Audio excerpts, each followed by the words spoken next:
Is a war between Iran and the US possible because of the blockade of the Red Sea by the Houthis, and what could be its consequences? Today, this question concerns many people in the world, as it affects not only the relations between two nuclear powers, but also the fate of millions of people in the Middle East, as well as the global economy and trade. Who are the Houthis, and why do they attack ships in the Red Sea? What are the interests and goals of Iran and the US in this region? What are the risks and consequences of a war between them?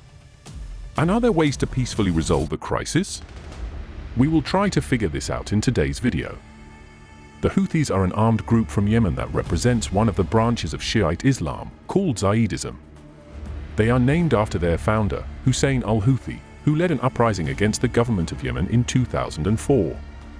The Houthis consider themselves part of the axis of resistance against Israel, the US, and the West, which also includes such groups as Hamas and Hezbollah. The Houthis receive military, financial, and political support from Iran, which sees them as an ally in the struggle for influence in the region. On October 7, 2023, a war broke out between Israel and Hamas. The Houthis, in turn, attacked ships in the Red Sea in response to this war.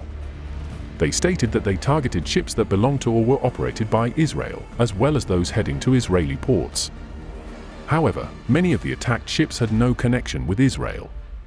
For example, on November 19, the Houthis captured a ship belonging to a British company and operated by a Japanese one. 2 days later, they attacked a Chinese ship under the flag of Panama. And on November 23, the Houthis attacked a ship that belonged to an Indian company and was flagged by Singapore. In total, since the beginning of the conflict, the armed group has attacked more than 20 ships using drones, missiles, and speedboats. But what is so dangerous about these attacks? The attacks by the Houthis on ships in the Red Sea have serious consequences for world trade and economy, as about 15% of world sea trade passes through the Red Sea. The Red Sea connects the Mediterranean Sea with the Indian Ocean through the Suez Canal and is the shortest sea route between Europe and Asia. The attacks by the Houthis create a threat to the security and freedom of navigation in this region, as well as to the supplies of oil, gas, food, and other goods. Because of the attacks by the Houthis, major shipping companies, such as Mediterranean Shipping Company SA, branded as MSC, Maersk, Hapag-Lloyd, and BP, stopped using the Red Sea and started using a much longer route around Africa. This leads to an increase in the cost of transportation, delays in delivery, and a rise in the prices of fuel and other goods. The US and their allies did not remain indifferent to this situation. They decided to use force to stop the attacks of the Houthis and protect their interests. Since the start of the war in Gaza, the US conducted more than 7 rounds of air strikes on Houthi targets in Yemen using fighters, bombers, and drones. According to the Pentagon, these strikes destroyed or damaged more than 60 objects, including radar systems, warehouses, and launchers of drones and missiles, as well as command posts of the Houthis. In 2 of these rounds, on January 11 and 22, 2024, the US acted jointly with the UK, which also used its fighters and cruise missiles. In addition, the US and their allies seized several batches of Iranian weapons intended for the Houthis, including missiles, drones, and anti-ship projectiles. The US and their allies justify their air strikes on the Houthis as necessary and proportional measures of self-defense. They claim that the Houthis pose a threat to the security and freedom of navigation in the Red Sea, through which a significant share of the world's maritime trade passes. They also say that the Houthis violate international law and the sovereignty of Yemen, as well as undermine the efforts for a peaceful settlement of the conflict in this country. President Biden stated that in the future, he will also not hesitate to use military force if it is necessary. Prime Minister of the UK Rishi Sunak said that his country sends the Houthis the clearest possible message that it will not tolerate their attacks on trade vessels. On the other hand, Iran does not approve of the actions of the US and their allies who attack the Houthis in Yemen. Its leaders consider the Houthis their allies and support them militarily, financially, and politically. Iran also asserts that the US and their allies violate international law and the sovereignty of Yemen, as well as undermine the efforts for a peaceful settlement of the conflict in this country. Official figures express their condemnation through official representatives and media. For example, Saeed Khatibzadeh, the representative of the Ministry of Foreign Affairs of Iran, stated that the strikes of the US and their allies are a crime against humanity and a continuation of military aggression. Abdul Malik al-Houthi, the leader of the Houthis, called the strikes of the US a direct intervention and an attempt to save Saudi Arabia from defeat.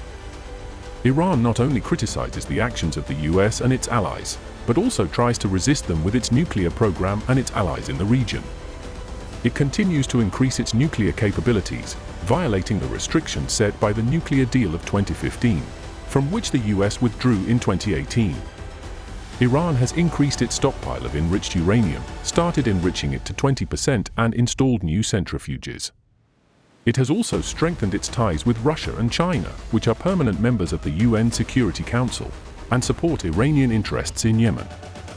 The leaders of the country signed a 25-year strategic partnership agreement with China, which provides for cooperation in the fields of trade, investment, energy, security, and culture. Iran also conducted joint military exercises with Russia and China in the Indian Ocean, demonstrating its ability to protect its maritime interests. But will such an escalation of tensions lead to another full-scale war? And also, what risks and consequences can a war between Iran and the US have for regional and global security? Of course, the escalation of tensions between the US and Iran can lead to another full-scale war if both sides continue to escalate the conflict and do not seek diplomatic ways of resolving it. There are many factors that can lead to a war between Iran and the US. One of them is the continuation of attacks by the Houthis on ships in the Red Sea, which are supported by Iran, and air strikes by the US and its allies on Houthi targets in Yemen. This can gradually draw more forces into the confrontation and eventually grow into a larger conflict. Another factor is Iran's violation of the restrictions on its nuclear program, set by the nuclear deal of 2015 and the threat of developing nuclear weapons. If Iran approaches the creation of nuclear weapons, this can trigger an open confrontation with the US and its allies. In addition, the strengthening of Iran's ties with Russia and China, which are competitors of the US in the region and in the world. They can provide Iran with serious military, economic, and political support, which means it can strengthen its allies in the region and use them as a platform for expanding its influence and countering American interests. These factors can lead to the escalation of the conflict and the transition of the confrontation to a hot phase. But a large-scale war in this region will be a huge problem not only for the Middle East, but also for the world as a whole. A large-scale war with Iran would be followed by an escalation of conflicts in other parts of the Middle East, where Iran and the US have different positions and interests, such as Syria, Iraq, Lebanon, and the Persian Gulf.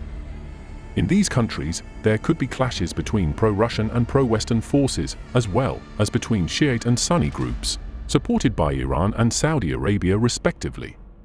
This could lead to further violence, instability, and a humanitarian crisis. We would face a disruption of the world economy and trade, as the Red Sea is an important sea route, through which about 15% of the world's sea trade passes. A war between Iran and the US could lead to a blockade or closure of the Red Sea and the Suez Canal, which could have a strong impact on the supplies of oil, gas, food, and other goods. This could lead to a rise in prices, a decrease in demand, a reduction in production, and an increase in unemployment. Also, Iran and the US are nuclear powers or aspire to be. A war between Iran and the US could lead to the situation where one or both sides would be ready to use nuclear weapons if they felt that their existence was threatened. This could lead to unimaginable destruction, casualties, and environmental consequences. All these risks and consequences show that a war between Iran and the US is extremely undesirable and dangerous, but not ruled out. However, it is not in the interests of either side, and they should seek diplomatic ways of resolving the crisis. But what are the ways of resolving such a serious conflict? The first thing is to resume the negotiations on the nuclear deal with Iran, which would limit its nuclear program in exchange for lifting sanctions and normalizing relations. This would reduce the tension between Iran and the US and increase the trust between them. Another thing is to support the peace process in Yemen, which would lead to a ceasefire, a political transition, and humanitarian aid. This would weaken the role of the Houthis in the region and reduce their dependence on Iran. An important thing is to strengthen the role of the UN and other international organizations in mediating and monitoring the situation in the Red Sea. This would ensure the security and freedom of navigation in this region and prevent further attacks on ships. Yes, these are only some of the possible options for reducing the tension in the region. But even these steps can prevent a large-scale war and avoid escalation. How realistic are they? It depends on many factors, such as political will, military strategy, diplomatic efforts, and public opinion. But one thing we can say for sure: a war between Iran and the US would not solve the existing problems, but create new, much more serious ones. Therefore, we hope that both sides will act reasonably, responsibly, and will seek peaceful ways of resolving the crisis. Meanwhile, as this video was being made, the US decided to retaliate for a drone attack on its base in Jordan, which killed 3 American soldiers and wounded more than 40 others. The US blamed Iran and its allies in Iraq and Syria for this attack. America responded with a series of strikes on 85 targets in Iraq and Syria, owned by Iranian forces and their allies. They also joined Britain in launching new attacks on the Houthis in Yemen. President Joe Biden said that the US would keep attacking as he saw fit, but emphasized that the US did not want a conflict in the Middle East or anywhere else in the world. Iran, on the other hand, called the US strikes a strategic blunder that would only escalate tension and instability in the region. Its leaders denied any involvement in the attack on the US base and accused America of breaching the sovereignty of Iraq and Syria. Moreover, Iran reported the death of one of its senior generals due to an Israeli strike on Syria and swore to take revenge. The US also continues to increase its military presence in the Persian Gulf, which worries analysts. It is not clear yet how this will all end. But we will keep you updated on the situation. So subscribe to the channel and stay tuned for new episodes. See you soon.